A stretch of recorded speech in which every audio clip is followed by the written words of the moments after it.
Buddy, it is a cold, snowy day here in Colorado, but I really wanted to go live and I wanted to talk about the big elephant in the room. I wanted to talk to you about how we need to truly stop blaming the victim. We need to make sure that we hear their story and we empower them to step up and speak out. Most people have this conceived notion uh, that when someone is on the receiving end of abuse, whether verbal, physical, emotional, and even sexual abuse, that somehow the victim did something to deserve it. That couldn't be further from the truth. I am tired of people assuming that they know the story of what happened and continue to tell the victim that it was their fault and they probably deserved it and dismiss it, because that's garbage. We've got to stop it, and we instead need to empower those victims to find their voice, speak up, and tell their stories. We need to be on their side. And if we don't know how to respond, that is okay. But I had a prompting to go live today and really talk to you about this because something happened yesterday to me, and I wasn't ready for it.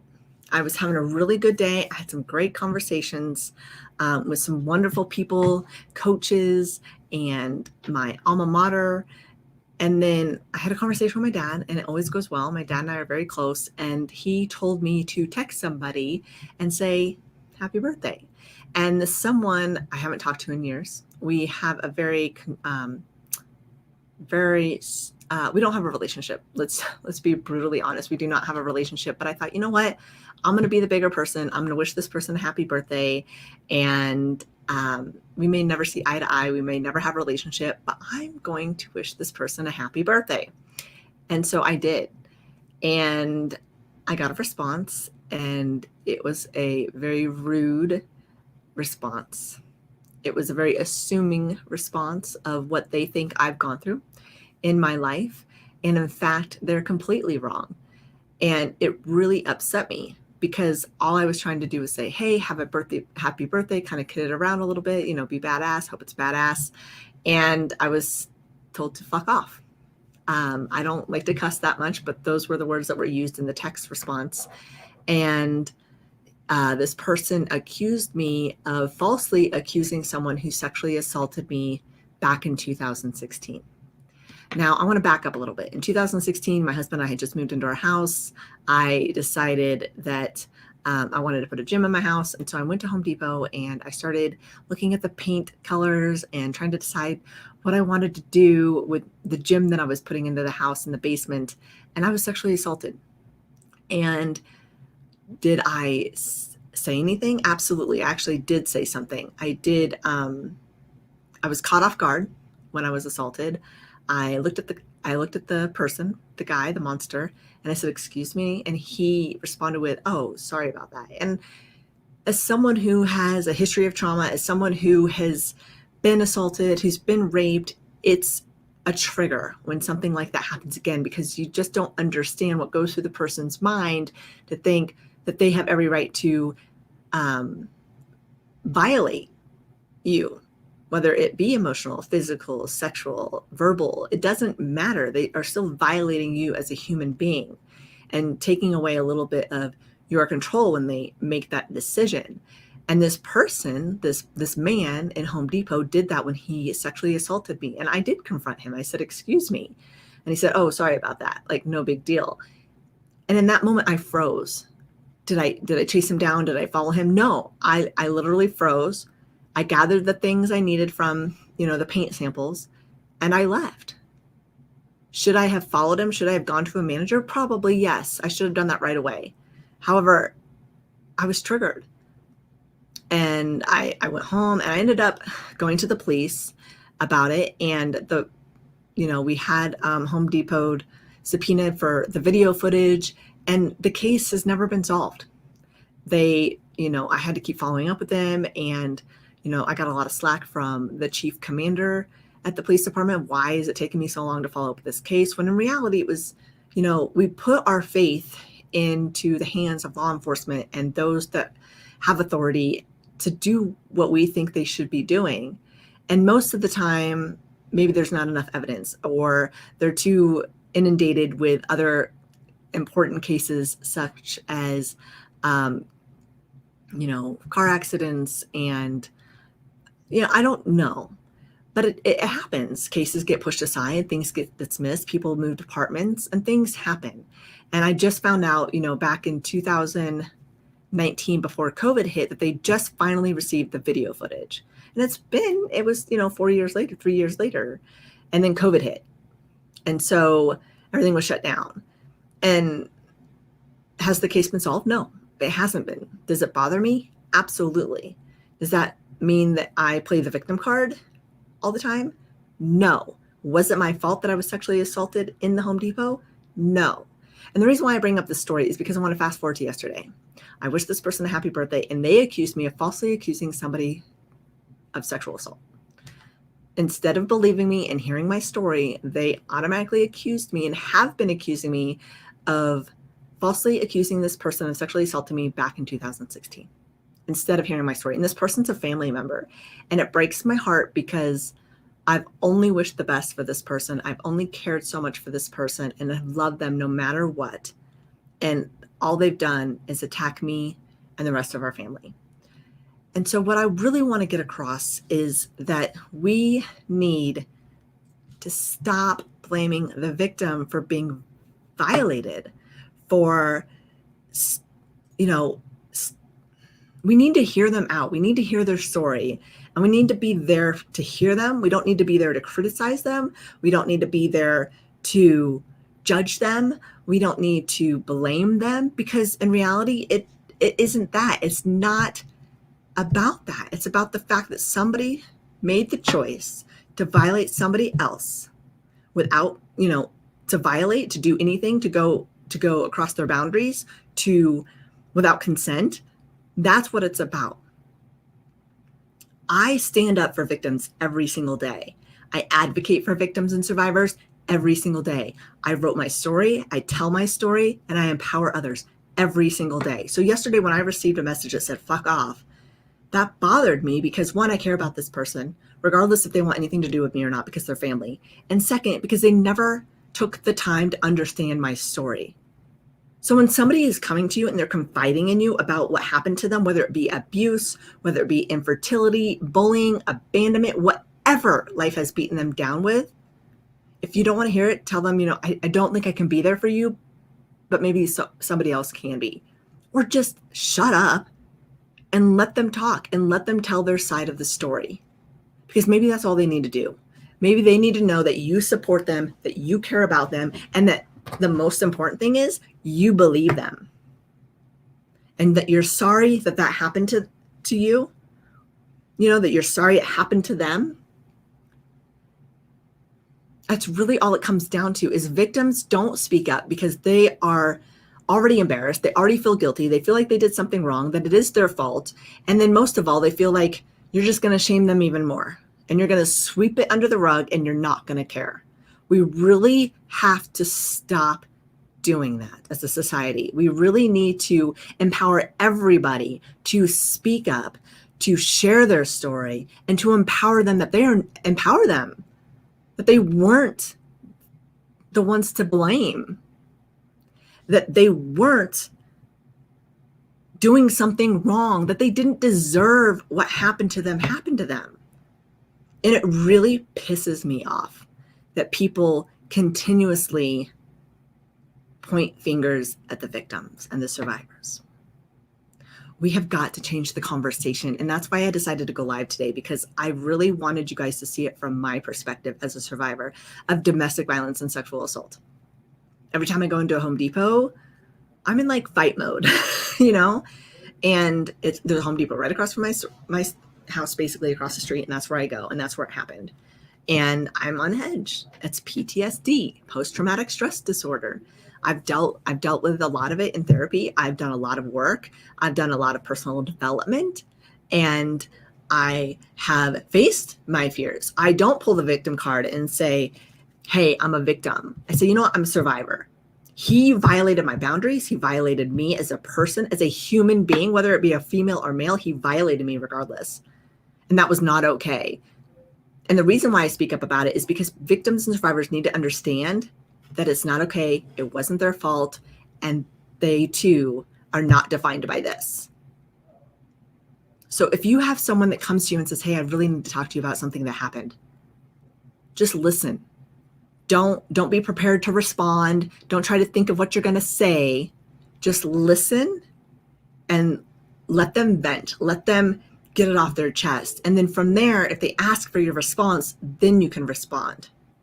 It is so important that we listen with our ears, our heart, and we kind of keep our mind to the side of things for a bit, because we don't want to pass judgment on them. We don't want to automatically think we know what we need to say when somebody comes to us and confides in us. So I'd love, I'm using StreamYard, as I'm sure a lot of you know, and I'm seeing your comments, and I'm so glad that you've jumped on. I'm glad to be live too. I want to hear what you have to say about this. Are you a survivor of abuse or assault or anything where your boundaries were violated and consent wasn't given and it was still taken? Have you been able to help others see that it wasn't their fault, that they were a victim and they weren't a person that deserved it? Because we don't deserve anything that's done to us. Regardless of what you wear, what you say, how you act, nobody should ever cross those boundaries that you've laid. And people do it all the time. They do it all the time. And I'm really tired of it. So you got to listen. And like Lucia says, hearing. A lot of people don't know how to hear or listen. They hear the noise of what you're saying and what you're speaking, but they're not listening. They're not taking in the information. They're not being fully present in that conversation, in that moment where people are confiding in you, and you're confiding in them or they're confiding in you. We have to learn how to really be present. We need to be able to put our thoughts and our opinions to ourselves. And especially when it comes to people of trauma. And the reason why a lot of people of trauma do not speak up or come forward or say anything is because they already know they're not going to be heard. They're not going to be listened to. They're going to be, oh yeah, no big deal. Just get over it. You probably did something anyway to instigate the whole thing. That's not true. We as individuals really need to be the ones to make the change. We need to listen and we need to hear, and we need to be fully present in those conversations without judgment, without a response, and simply be. And we can make a huge difference by being in the leaders and learning how to listen and hear in the present moment, because that person is hurting. And they're coming to you, or you're going to that person and you're saying, I trust you to let me speak my truth. That's an amazing gift to receive and to give. If you're someone that somebody trusts completely and they're coming to you, they're giving a part of them to you and saying, this is what happened to me. I don't know what to do. I'm struggling. I feel guilty. I'm embarrassed. I have shame. I've been traumatized. Would you just let me speak my truth so I feel heard? That's what they want. That's the biggest thing, is they want to feel heard. They just want to feel heard, like they matter. Because they do matter. Yes, Lucy, the biggest and greatest gift you can give someone is to listen. Just be there for them. And in turn, if you have a moment, they'll be there for you. People remember how you make them feel. And I can tell you right now, this relative of mine made me feel like shit yesterday. And I had to call my twin sister, and she had to talk some sense into me and said, you know what? You do not need to give him your energy anymore. Do not waste your tears on him. He is not worth it. And I think what hurts the most is my twin sister, myself, and this relative of ours. We had a really good relationship growing up. And I asked her, I said, I don't understand. You know, he attacks you, he attacks me. I don't understand. We're doing good things in this world. And she goes, it's because we have our own mind and we can think for ourselves. And we aren't who he wants us to be. And that's okay. And he is not worth it. And you know what? She's right. If people can't listen or be there for you or hear what you have to say, especially family, it is okay to say, there's the door, goodbye, I don't need you anymore. And I've said this before, water sometimes can be thicker than blood because water can wash away that blood. We've got to stop blaming people for the things that they've gone through. Now, obviously, there's those moments where we've made a bad choice or we did this or that. But when it comes to domestic violence and sexual assault, emotional abuse, physical abuse, mental abuse, financial abuse, all of that, it doesn't just happen. It slowly happens. The monster just chips away at you little by little by little. And if you go from one monster to another monster to another monster, it just gets chipped away even more until you feel like there's nothing left. You've been chipped away and you're in a million pieces and you're just not sure if you can pick yourself back up. But then you have those people that are blessings in your life and they come into your life and God says, this person is here not to save you, but to show you how to save yourself. If you've read my book, From Beaten to Badass, I talk about how all these people in my life have given me the qualities that I possess today through the different lessons that they taught me, and how I'm so grateful for all of the positive people and even the negative. I even thank the monster in my book, not the one from Home Depot, the one from before. It's a long story. You can get the Kindle edition today for free until midnight. However, we have to be grateful for everything we've been through. We have to take 100% responsibility, even if it's not our fault, because then we can change. We can then learn, we can value the lesson that was given to us, and we can become stronger and we can become the badass that we were always meant to be.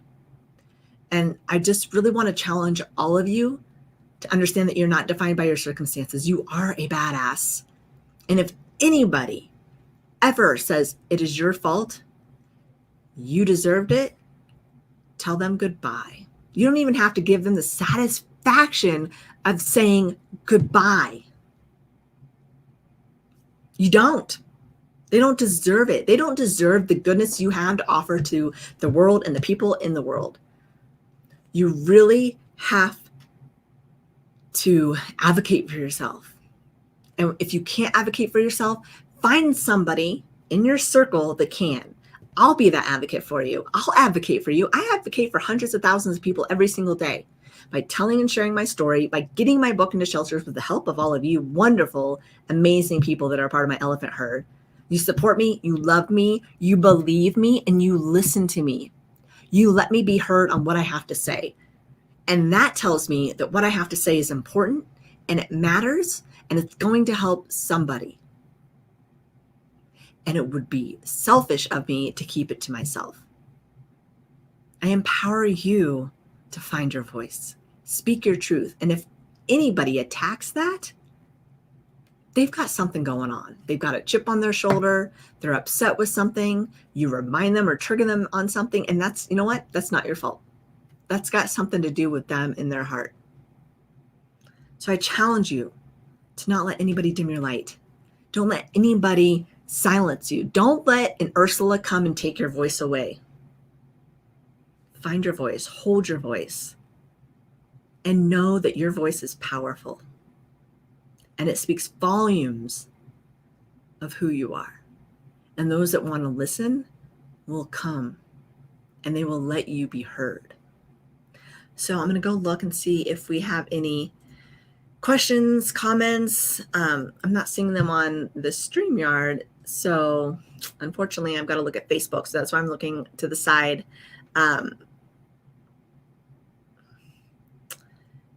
So thank you, Lucia, for popping on and watching. I really appreciate it. You truly are a badass, Lucia. I know your story. I don't know all of it, but I know a lot of it. And I can't wait for you to truly find your voice. I can't wait for you to share your story with the world. And I know you've shared some of it with me and on Facebook Live about a year and a half ago. It's so true. Your voice matters. Listening is important, and you guys are amazing. So I really just wanted to come on, share that. I feel a lot better that I talked to my twin sister.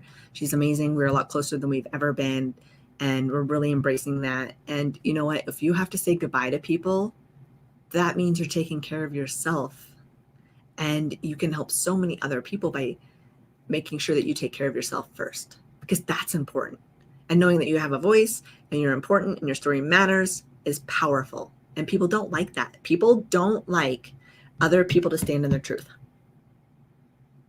That's what I have to tell myself. I have to realize I know my truth. I live a moral life. I am full of integrity. I speak my mind, and I am present, and I'm okay with what I've been through, who I am, and where I'm headed. I'm okay with that. And I'm right with God, and I'm good. And that is powerful. And this person may not like it. That's not my problem. I just have to remind myself of why I do what I do. It's to empower others, it's to speak my truth, and it's to give others hope, courage, and strength to find their voice and be heard. So thank you again. I will talk to all of you soon. I will make sure to get to these comments. If you have any questions or comments, or would love to get on a live with me and have a conversation, I would love that. Reach out to me. I hope you have a great day. Keep being a badass, and I'll see you soon. Bye.